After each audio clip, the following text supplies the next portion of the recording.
Hello बच्चों, कैसे हो आप सब। बच्चों आज हम लोग कक्षा 12 फिजिक्स की बात करने वाले हैं। जैसा कि आपको पता ही होगा कि फिजिक्स का पेपर 6 मार्च को है, तो बहुत कम समय रह गया है हम लोगों के पास। तो आज मैं आप लोगों के लिए कुछ ऐसे क्वेश्चन लेकर आया हूं जो कि बोर्ड के एग्जाम में पूछे जाने के चांसेस बच्चों बहुत ज़्यादा है। अगर आप इन क्वेश्चन को तैयार कर लेते हैं तो मुझे पूरा विश्वास है कि आपका बोर्ड का एग्जाम बहुत अच्छा होने की पूरी चांसेस है ना बच्चों। तो देखो कुछ इंपॉर्टेंट टॉपिक में, जैसे पहला क्या होता है बच्चों। देखो पहला टॉपिक क्या है, एक समान वैद्युत क्षेत्र में रखे वैद्युत द्विध्रुव पर बल युग्म का आघूर्ण। ये बच्चों ये जो डेरिवेशन आता है टाउ बराबर P sine theta, P sine theta, इस पे न्यूमेरिकल भी पूछे जाते हैं और ये डेरिवेशन आपको प्रूव करने के लिए आएगा। तो ये पहले तो आप तैयार कर लीजिए। गॉस का नियम क्या होता है बच्चों, उसको तैयार करना है आपको, ठीक है। गॉस का नियम क्या होता है उसको डेरिवेट भी करना है आपको, बहुत अच्छे तरीके से पढ़ना है। दूसरी चीज़, वैद्युत द्विध्रुव की अच्छी स्थिति में वैद्युत क्षेत्र की तीव्रता आपको पता होगा कि ई बराबर क्या होता है, 1/4 pi epsilon not into 2p/r⁵। इस पे न्यूमेरिकल आपको आएगा। अब साथ ही साथ बच्चों इस पे डेरिवेशन आपको करना होता है, ठीक है। एक चीज़ और ध्यान देना बच्चों, इस पे क्या होता है कि पूछ देता है कि वैद्युत क्षेत्र की अच्छी स्थिति में जो वैद्युत क्षेत्र की तीव्रता आती है उसका सदिश रूप लिखो। तो आपको सदिश रूप भी लिखना आना चाहिए, ठीक है। अगला देखो, निरक्षी स्थिति वाला भी क्या है आपको करना है, अच्छी और निरक्षी। निरक्षी में क्या होता है, ई बराबर 1/4 पाई एप्सिलॉन नॉट इंटू, यहाँ जो 2 है 2 की जगह बस पी रहेगा, p/r⁵ हो जाता है तो निरक्षी को हो जाएगा, ठीक है। अनंत विस्तार की समतल आवेशी चालक प्लेट के कारण वैद्युत क्षेत्र की तीव्रता बहुत ज़्यादा इंपॉर्टेंट है। समविभव पृष्ठ क्या होता है और इसके गुण, समविभव पृष्ठ और इसके गुण, ये भी क्वेश्चन बहुत ज़्यादा इंपॉर्टेंट है बच्चों, ठीक है। तो आपको इसे भी अच्छे से तैयार करके जाना। अगला है, अच्छी या अनुदैर्ध्य स्थिति में वैद्युत द्विध्रुव के कारण वैद्युत जो क्षेत्र होता है ये मिसप्रिंट हो गया है, थोड़ा सा एक चीज़ ध्यान देना। अच्छी या अनुदैर्ध्य स्थिति में वैद्युत क्षेत्र की वैद्युत द्विध्रुव के कारण हमको क्या लिखना है, वैद्युत क्षेत्र की तीव्रता। तो ये सारी चीज़ें हम लोग देख चुके हैं, वैद्युत क्षेत्र की तीव्रता, ये चीज़ें मिसप्रिंट है, इसको आपको ध्यान नहीं देना है, यहाँ ध्यान देना है। संधारित्र के पास, संधारित्र क्या होता है बच्चों, संधारित्र इसे आप तैयार करेंगे। निरक्षी या अनुप्रस्थ स्थिति में वैद्युत विभव, ठीक है। जैसे हम कहते हैं अच्छी या निरक्षी स्थिति में वैद्युत विभव क्या होता है, तो ये विभव वाला डेरिवेशन भी आपको तैयार होना चाहिए। आवेशित संधारित्र की ऊर्जा क्या होती है, इसके लिए समांतर प्लेट संधारित्र की धारिता क्या होती है, समांतर प्लेट संधारित्र की जो धारिता होती है तो क्या होता है, C बराबर A एप्सिलॉन नॉट K/D होता है समांतर प्लेट संधारित्र के लिए। तो ये वेरी मोस्ट इंपॉर्टेंट है। समांतर प्लेट संधारित्र की धारिता का सूत्र का निगमन करिए कब, जब C बराबर A एप्सिलॉन नॉट K/D आता है, इसका डेरिवेशन करने पर। ये वेरी मोस्ट इंपॉर्टेंट है बच्चों। और एक फार्मूला आपको पता होगा कि जब प्लेटों को समांतर क्रम में जोड़ा जाता है तो क्या होता है, उसके लिए धारिता C बराबर C1 + C2 + C3, श्रेणी क्रम में इसका उल्टा कर देंगे 1/, करके, ठीक है। अगला क्वेश्चन है बच्चों, किरचॉफ का नियम। किरचॉफ का जो नियम होता है इसे आप अच्छे से तैयार करके जाइएगा। तो 12 क्वेश्चन रहे ये जो वेरी मोस्ट इंपॉर्टेंट है। अगला देखिए क्वेश्चन की बात करते हैं। अगला क्वेश्चन है बच्चों, मुक्त इलेक्ट्रॉन के अनुगमन वेग से क्या समझते हैं, तो VD से प्रदर्शित करते हैं। VD अनुगमन वेग होता है, अनुगमन वेग की आपको परिभाषा देना है। आगे है कि धारा घनत्व तथा अनुगमन वेग में संबंध बताइए। J बराबर NE/VD होता है। J बराबर क्या होता है, NE/VD होता है, क्योंकि J जो होता है वो धारा घनत्व होता है, ठीक है। आगे है किरचॉफ के नियम। किरचॉफ का नियम जैसे कि पीछे था भी यहाँ भी है, तो वही चीज़ है, किरचॉफ का नियम मिसप्रिंट हो गया। किरचॉफ के नियम आपको तैयार करना है। किरचॉफ के कितने नियम होते हैं, जो भी 2 नियम होते हैं, किरचॉफ के नियम को आपको तैयार करना है। अनुगमन वेग सिद्धांत द्वारा ओम के नियम का निगमन, वेरी मोस्ट इंपॉर्टेंट क्वेश्चन है बच्चों, है ना। मतलब इसको कह सकते हैं ऐसे है कि अनुगमन वेग के आधार पर ओम के नियम का निगमन, ठीक है। तो ये डेरिवेशन आपको बहुत ज़्यादा मोस्ट इंपॉर्टेंट है, ध्यान देना, इसको आपको करके तैयार करके रखना है, ठीक है ना। चित्र उत्र आपको बहुत अच्छे से आना चाहिए। बायो तथा सेवर्ट का नियम, मतलब इसको कह सकते हैं बायो सेवर्ट का नियम, इसका सदिश रूप आपको वेरी मोस्ट इंपॉर्टेंट है, 2 नंबर में पूछा जाता है सदिश रूप, ठीक है बच्चों। ये कितने नंबर में पूछा जा सकता है, 2 नंबर में पूछा जा सकता है सदिश रूप, ठीक है। बात समझ में आई। अगला क्या है, वृत्ताकार धारावाही लूप या कुंडली के केंद्र पर उत्पन्न चुंबकीय क्षेत्र। जो कुंडली वृत्ताकार है तो इसके केंद्र पे क्या होता है, बी बराबर क्या होता है, mu naught by 2 into I by R. ठीक है, mu naught by 2 into I by R होता है कब, जब वृत्ताकार है होगा उसके केंद्र पे होगा। तो ये डेरिवेशन आपको होना चाहिए। ठीक है, समांतर धारावाही चालक तार है, मतलब लंबा सीधा तार है, तब उसके कारण कुछ दूरी पे क्या होता है, तो यहाँ 2 पाई हो जाता है वहाँ पे। तो आपको इस तरीके से इसका डेरिवेशन को भी तैयार करके जाना है। सूत्र तो आपको तैयार करना है, क्योंकि जो फार्मूला बेसिस क्वेश्चन होंगे उस पे आपको टाइम नहीं ज़्यादा लगाना है, तुरंत आपको वैल्यू रखना है, कैलकुलेशन में थोड़ी सी सावधानियाँ बरतनी है और आपका क्वेश्चन अच्छा होगा। एम्पियर का परिपथीय नियम बच्चों, जैसे गॉस का नियम है वैसे एम्पियर का परिपथीय नियम भी आपको मोस्ट इंपॉर्टेंट है। हर साल बोर्ड के एग्जाम में 3 नंबर में या 2 नंबर में पूछा ही जाता है। चल कुंडली धारा मापी आपको तैयार करके जाना है, ये भी मोस्ट इंपॉर्टेंट में है।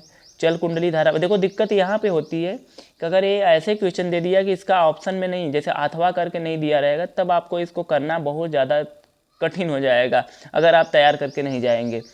लॉन्ग क्वेश्चन में क्या होता है कि जनरली ऑप्शन करके दिया रहता है, लेकिन छोटे क्वेश्चन में ऑप्शन आपको नहीं मिलेगा, आपको वहीं करना ही होगा। इसलिए ध्यान देना कि चल कुंडली धारा मापी आप तैयार करके जाइएगा। वह चुंबकीय क्षेत्र में स्थित आयताकार धारा लूप पर क्रियारत बल आघूर्ण, ये भी क्वेश्चन बहुत अच्छा है। चुंबकीय प्रेरण क्या होता है, विद्युत चुंबकीय प्रेरण से फैराडे का नियम क्या होता है, स्वप्रेरकत्व तथा अन्योन्य प्रेरकत्व मोस्ट इम्पॉर्टेंट है ना। स्वप्रेरकत्व तथा अन्योन्य प्रेरकत्व का मात्रक और बीमा भी पूछता है।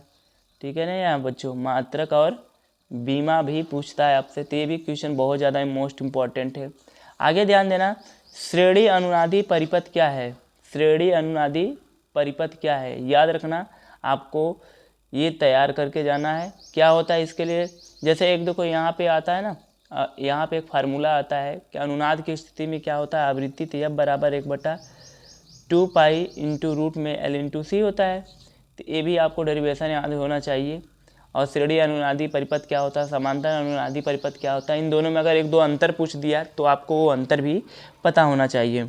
ट्रांसफार्मर का सिद्धांत, ट्रांसफार्मर क्या होता है, उसके सिद्धांत क्या है, किस सिद्धांत पे कार्य करता है, तो अन्योन्य प्रेरण के सिद्धांत पर कार्य करता है। किस पे कार्य करता है, अन्योन्य प्रेरण के सिद्धांत पर कार्य करता है। ठीक है बच्चों, विद्युत चुंबकीय तरंगे क्या होती हैं, तो विद्युत चुंबकीय तरंगे ये आपको बढ़िया से अच्छे से पता होना चाहिए, विद्युत चुंबकीय तरंगे।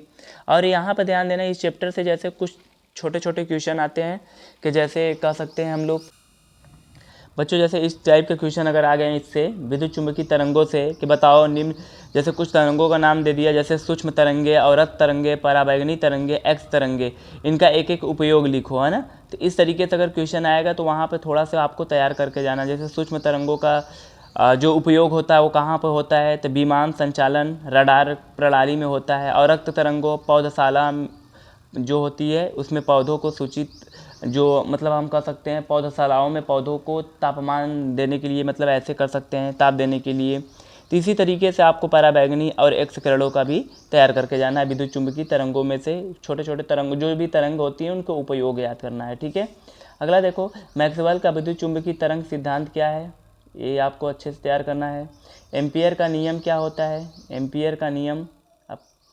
प्रिज्म के अपवर्तनांक के लिए सूत्र लिखिए, प्रिज्म के अपवर्तनांक के लिए सूत्र क्या होता है, n बराबर sine A plus del M by 2 पूरे का बटा क्या होता है साइन ए बाई 2, जहाँ ए क्या है प्रिज्म कोण और डेल एम क्या है अल्पतम विचलन कोण होता है। ठीक है, अच्छा जब पतले प्रिज्म की बात करेंगे बच्चों तो यहाँ ध्यान देना, पतले प्रिज्म के लिए क्या होता है कि जो साइन होगा अगर बहुत छोटा, इसको क्या करेंगे, कोण बहुत छोटा होगा तो साइन इतना बराबर, इसको बस क्या करेंगे साइन को हटा देंगे आप, n बराबर ए प्लस डेल एम बाई 2 बटा के a/2, मतलब यहाँ से क्रॉस मल्टीप्लिकेशन करके वहाँ से आपको फार्मूला लगा लेना है। ठीक है, तो जो पतले प्रिज्म के लिए फार्मूला आता है वहीं डेरिवेशन हो जाता है। तो ध्यान देना कि पतले प्रिज्म के लिए डेरिवेशन आएगा, पतले प्रिज्म का डेरिवेशन आ सकता है, और ये वाले प्रिज्म के लिए आपको सूत्र लिखने के लिए आ सकता है। ठीक है, अगला देखो, गोलीय उत्तल अथवा अवतल पृष्ठ पर अपवर्तन का सूत्र, वेरी वेरी मोस्ट इंपॉर्टेंट। संपर्क में रखे लेंस की संयुक्त फोकस दूरी के लिए सूत्र, ये भी वेरी वेरी मोस्ट इंपॉर्टेंट है दोनों। ठीक है, इसमें कोई दो राय नहीं। संयुक्त सूक्ष्मदर्शी और खगोलीय सूक्ष्मदर्शी का चित्र तो पहले बहुत अच्छे से बना लो, क्योंकि चित्र तो अगर आपको कभी कभी क्या है ना कि चित्र भी पूछता है, 2 नंबर में दे देगा कि चित्र बताओ, इसका मतलब डायग्राम सा चित्र वर्णन करना है या चित्र बनाओ। ठीक है बच्चों, तो इस तरीके से अगर क्वेश्चन रहेगा तब भी आपको ये करना ही है। क्लियर बात हुई। अब देखो हाइगेंस का तरंग सिद्धांत क्या होता है। ठीक है, हाइगेंस का तरंग सिद्धांत क्या होता है, और इस पे देखो हाइगेंस का तरंग सिद्धांत क्या होता है, उसमें ये भी होगा कि इसके आधार पर परावर्तन की व्याख्या करो। द्वितीय तरंगिकाएँ क्या होती है उसके आधार पे परावर्तन की व्याख्या करो और अपवर्तन की व्याख्या करो। किसका? परावर्तन या फिर पूछ देगा अपवर्तन। ठीक है बच्चों, परावर्तन और अपवर्तन की व्याख्या करना है। दोनों में से कोई एक क्वेश्चन आएगा तो 5 नंबर में आएगा। ध्यान देना, ये वेरी वेरी मोस्ट इंपॉर्टेंट है। इसमें गलती क्या करते हैं बच्चे, बहुत जल्दीबाजी में डायग्राम वगैरह सही तरीके से नहीं बनाते और वो वहाँ पे मिस्टेक कर देते हैं। तो देखो जो क्वेश्चन अगर आपको आ रहा है तो उसमें बहुत ज़्यादा जल्दीबाजी नहीं करना है, आपको आराम से टाइम लेते हुए करना है और अच्छे तरीके से करना है। ठीक है बच्चों, आगे देखो प्रकाश के व्यतिकरण के लिए आवश्यक शर्तें क्या होता है। प्रकाश का व्यतिकरण क्या होता है उसके लिए शर्त पूछा है। तो शर्त जब पूछेगा तो आपको ध्यान देना, कभी कभी बच्चों आता है ना कि समपोषी व्यतिकरण और विनाशी व्यतिकरण की शर्तें बताना है। समपोषी व्यतिकरण तथा विनाशी व्यतिकरण, किसकी बात कर रहा है? विनाशी व्यतिकरण, समपोषी व्यतिकरण तथा विनाशी व्यतिकरण की शर्तें आपको बताना है। ठीक है बच्चों, शर्तें आपको बताना है। ते भी क्वेश्चन बहुत ज़्यादा इम्पोर्टेंट है। ठीक, चलिए बच्चों आगे बात करते हैं अगले क्वेश्चन की। अगला क्वेश्चन क्या है कि यंग के द्विझिरी प्रयोग में प्राप्त दीप्त तथा अदीप्त फ्रिंजों की चौड़ाई के लिए व्यंजक। देखो बच्चों, चौड़ाई के लिए व्यंजक का आपको यहाँ पे सूत्र मतलब तैयार करके जाना है, क्योंकि देखो इस पे न्यूमेरिकल पूछेगा बच्चों। ठीक है, डेरिवेशन चौड़ाई के लिए 2025 में कट गया है, तो आपको अगर डेरिवेशन नहीं आएगा तो ध्यान देना आपको न्यूमेरिकल इस पे पूछेगा। ठीक है, W बराबर जो होता है आपको चौड़ाई का सूत्र। ठीक है बच्चों ना, ठीक है, तो सूत्र क्या हो जाता है हमारा, W बराबर capital D lambda by small d।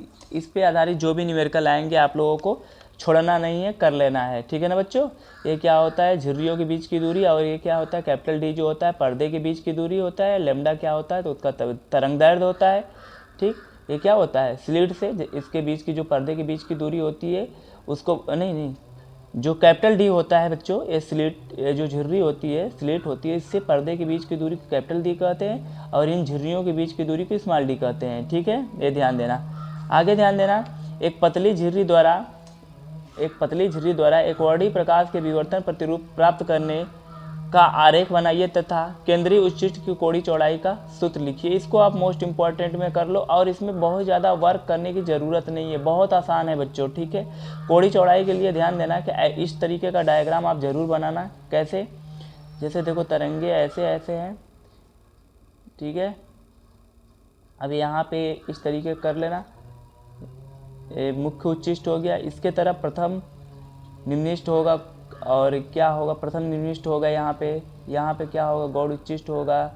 जो भी चीज़ें ये डायग्राम में अच्छे से तैयार कर लेना, और इसके मुख्य उच्चिष्ट के दोनों ओर प्रथम निम्निष्टों के बीच की जो दूरी होती है उसी को क्या कहते हैं कोणीय चौड़ाई कहते हैं, 2 थीटा से प्रदर्शित करते हैं।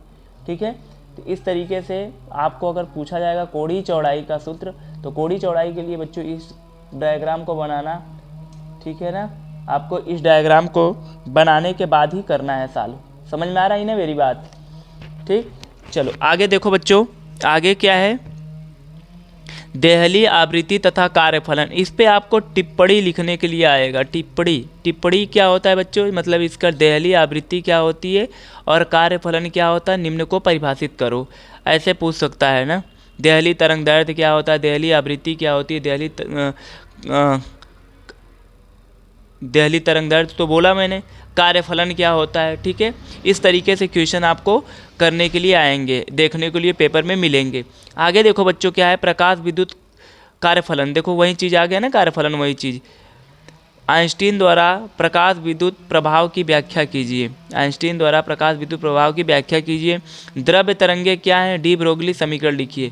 द्रव्य तरंगे तथा इसके गुण, देखो एक चीज़ ध्यान देना, बच्चे क्या करते हैं, गलती कर देते हैं यहाँ पे, जैसे द्रव्य तरंगे है ना, तो द्रव्य तरंगे का गुण भी पूछता है। द्रव्य तरंगे तथा उनके गुण लिखिए और फिर डी ब्रोगली समीकरण दीजिए।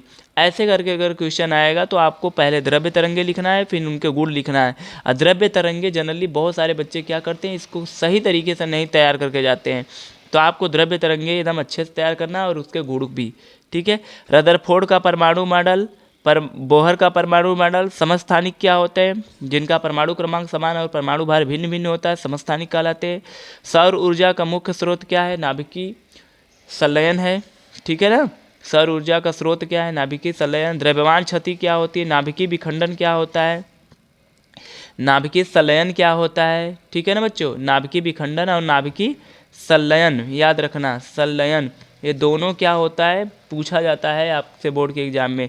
और सबसे मोस्ट इम्पॉर्टेंट यहाँ पर ध्यान देना कि पीएन संधि डायोड का उपयोग करके अर्ध तरंग दृष्टिकारी का परिपथ बनाना है, और या फिर इसके दिया होगा पूर्ण तरंग दृष्टिकारी के लिए। तो ध्यान देना, इसमें से तुम्हें बच्चों दोनों में से कोई न कोई एक जरूर देखने को मिलेगा। मोस्ट में रखना, मोस्ट इम्पॉर्टेंट मतलब 100% रखना। अगर 7 सेट में पेपर छप रहा तो समझ जाना कि 6 सेट में एक क्वेश्चन आएगा, क्योंकि इसमें से बहुत सारे टॉपिक को रिड्यूस कर दिया गया। तो यही 2 बचे हैं, तो ये दोनों मोस्ट में देखा जाता है कि ये इनके आने के चांसेस ज़्यादा रहेंगे।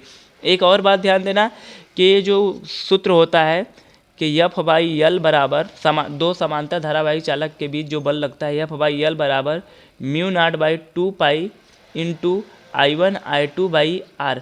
इस फार्मूले को भी तैयार करके जाना, डेरिवेट करके जाना। और ध्यान देना, इसके आधार पर एम्पियर की परिभाषा पूछता है, एम्पियर की परिभाषा।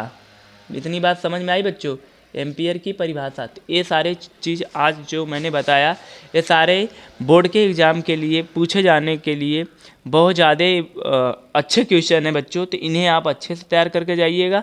साथ ही साथ बच्चों, अगर आपको जैसे नाभिकीय ऊर्जा, पीएन संधि डायोड या फिर और चैप्टर जिस पे आपको डाउट है, आप मुझे कमेंट करके बताएंगे, उस पर मैं वीडियो जल्द से जल्द लाऊंगा। और मेरा जल्द ही वीडियो आएगा जिस पे पूरे चैप्टर से महत्वपूर्ण जो बोर्ड के क्वेश्चन होंगे, साथ ही साथ उसका सल्यूशन, दोनों साथ में एक वीडियो आने वाला है, तो उसको आप ज़रूर देखिएगा। और पीछे का 1 शॉट जो भी वीडियो होगा उसको ज़रूर बच्चों देख लेना, ठीक है।